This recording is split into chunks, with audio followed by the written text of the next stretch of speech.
This old guy DIY video has to do with learning by doing and pontoon boats.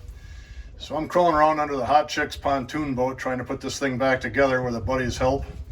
And I happen to look over here where the pontoons are secured to the deck itself. And these things are supposed to have 5/16 nuts on them. And of 22 that hold the pontoons to the deck, 11 are missing.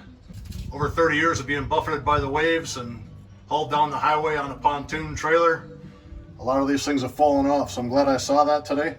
I'm going to get some nylock nuts. We'll tighten this thing up and it'll be as good, if not better, than new. Under the boat where the nuts were missing, I put the 5/16 nylock nut with a lock washer beneath it. So I went through and replaced all of those that were missing. And now hopefully this boat connection between the pontoons and the deck will be good for another 30 years. Thanks for watching.